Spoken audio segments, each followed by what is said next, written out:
हैदराबाद इथली एक छोटीशी पार्टी AIMIM असदुद्दीन ओवैसी तुम्हाला माहिती असेल.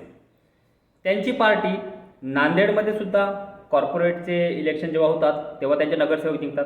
छत्रपती संभाजीनगर इथे त्यांचा खासदार जिंकतो. मुंबई इथे त्यांचा आमदार जिंकतो. बिहारच्या सीमांचल एरियामध्ये 5 आमदार जिंकतात आणि हैदराबाद शहर तर त्यांचं आहेच. मित्रांनो, मुस्लिम नेत्यांनी म्हणजेच मुस्लिम लोकांनी त्यांच्या नेत्याला तर मोठं केलं, पण कडू सत्य हे आहे की डॉक्टर बाळासाहेब आंबेडकर यांना तुम्ही मोठं कधी करणार. नमस्कार मित्रांनो, माझं नाव गोपाल काळे आणि तुम्ही बघत आहात द सेकंड ओपिनियन. मित्रांनो, आज थोडं कडू सत्य मी तुमच्यासमोर सांगणार आहे. एक लक्षात घ्या मित्रांनो, तुम्हाला मुस्लिम लोकांची एक मानसिकता जर माहीत असेल किंवा मुस्लिम लोकांचा वोटिंग पॅटर्न जर तुम्ही समजण्याचा प्रयत्न केला तर त्यांचा एक वोटिंग पॅटर्न बिहारची एक म्हण आहे त्याच्यावरती चालतो. ती म्हण कोणती? तर पहिले अपना भाई फिर जो भाजपा हराई उसके बाद सपाई. आता सपाचं नाव याच्यामुळे घेतलं त्यांनी की आम्ही कोणत्याही पार्टीशी लॉयल नाही. पहिले आमचा जो भाई असेल, जो आमचा भाऊ असेल, ज्याला मोठं करण्यासाठी आम्ही लढू, त्यानंतर जो भाजपाला हरवेल त्याच्यासाठी आम्ही लढू, आणि नंतर कोणती पार्टी असेल त्या पार्टीशी आमची प्रामाणिकता किंवा लॉयल्टी राहील. त्यामुळं आमची लॉयल्टी ही फक्त आणि फक्त आमच्या माणसाकडे आहे. मित्रांनो, सांगायचं तात्पर्य असं की ज्या काँग्रेस समाजाला SC समाज, दलित समाज, ST समाज मोठ्या प्रमाणावरती वोट करतो, त्या SC समाजाने एवढ्या मोठ्या प्रमाणावरती काँग्रेसला मतं देऊन पारंपरिक त्यांचा मतदार समजला जातो, पण त्यांना फक्त मतदान देणं आणि त्यांच्यासाठी काही करणं की न करणं ह्या वेगळ्या गोष्टी झाल्या. मित्रांनो, आरक्षण हे काँग्रेसने दिलेलं नाही हे पहिले मनातून काढून टाका. आरक्षण हे महामानव भारतरत्न डॉक्टर बाबासाहेब आंबेडकर यांच्यामुळे आलं. काँग्रेसच्या हातामध्ये जर असतं तर आरक्षण कधीच भेटलं नसतं.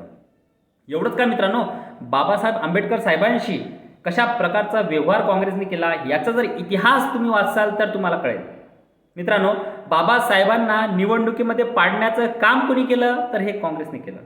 बाबासाहेबांना शेवटची स्पीच पार्लमेंटला जेव्हा त्यांनी रिझाईन केलं तेव्हा पार्लमेंटची शेवटची स्पीच सुद्धा दिली नाही. इथपर्यंत जर अपमान कोणी केला असेल तर ह्या काँग्रेस पक्षाने केला. आणि आज आपण काय करतो? आज आपण काँग्रेस पक्षाला मतदान करतो. कशामुळे? तर तो BJP किंवा कोणत्या पार्टीच्या विरोधात राहतो म्हणून. मित्रांनो, हे सगळं तर ठीक आहे, पण बाळासाहेब आंबेडकरांना आपण मोठं कधी करणार आहोत? आपण हा विचार करतो. तुम्हाला काशीराम माहीत असेल, उत्तर प्रदेशमधले काशीराम, त्यांचं एक खूप महत्त्वाचं सुंदर वाक्य आहे मित्रांनो. पहिला चुनाव हारने के लिए, दूसरा चुनाव हराने के लिए और तीसरा चुनाव जीतने के लिए. याचा अर्थ काय? अहो, तुम्ही कुठपर्यंत काँग्रेसला मत देत नसाल? काँग्रेसने काय केलं? आरक्षण आपण म्हणतो, आरक्षणाच्या जेवढ्या जागा निघतात तेवढ्या जागा तर आहेत. जर 1000 जागा निघल्या त्यातल्या 50, 20, 30 जे काही SC साठी रिझर्व असेल त्या जागा तुम्ही लढू शकता आणि तेवढ्या जागेवरती तुम्ही अधिकारी किंवा काय बनायचं ते बनू शकता. पण त्याच्यानंतर काय मित्रांनो? त्याच्यानंतर जर तुम्ही आपल्या SCचा जर रेशो बघितला तर प्रायव्हेट सेक्टरमध्ये किती आहे, त्यानंतर डिफेन्समध्ये किती आहेत, त्यानंतर बाकी ठिकाणी सुविधा किती आहेत. ते म्हणतात ना मित्रांनो, एक छोटंसं तुमच्यासमोर काही टाकायचं आणि त्याच्यावर तुमचं मत पारंपरिकरित्या घ्यायचं, अशा प्रकारचं कृत्य हे काँग्रेसने आजपर्यंत केलं आहे. आणि हे कुठपर्यंत होऊ द्यायचं? तुम्ही जर बघितलं तर काँग्रेसने SC समाजातला एकही मोठा नेता होऊ दिला नाही मित्रांनो. याचं कारण काय? तुम्ही सांगा. डॉक्टर बाबासाहेब आंबेडकर हे काँग्रेसने मोठे केलेले नाही, तर डॉक्टर बाबासाहेब आंबेडकर हे स्वतःच्या कर्तृत्वावरती मोठे झालेलं महामानव व्यक्तिमत्व.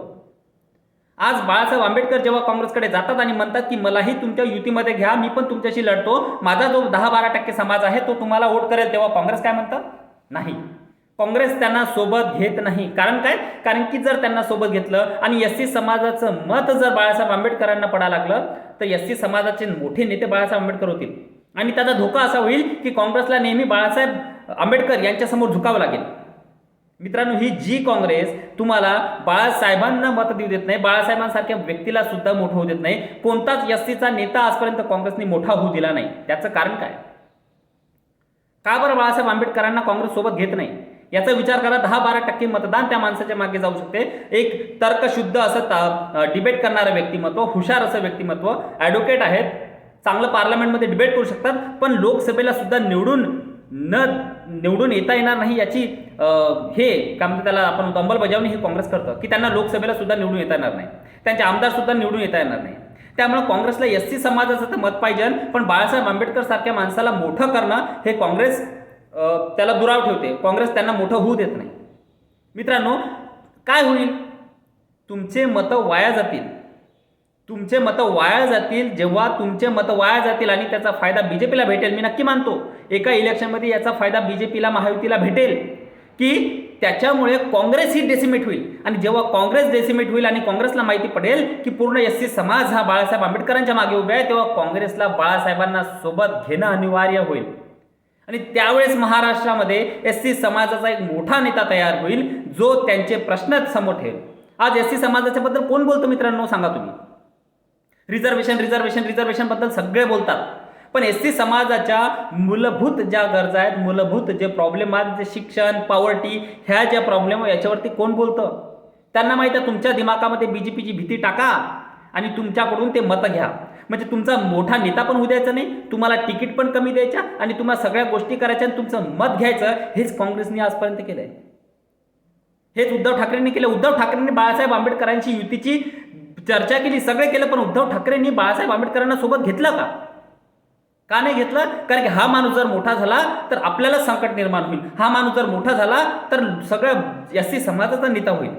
मित्रांनो, मुसलमानांनी त्यांच्या नेत्याला मोठं केलं. आपण जय भीम जय भीमचे नारे लावतो, पण अहो असुद्दीन ओवैसीला मोठं करणारे मुसलमान आपल्या नेत्याला, तुम्ही एससी समाजाच्या नेत्याला बाळासाहेब आंबेडकरांना मोठं कधी करणार? हे कडू सत्य आहे मित्रांनो.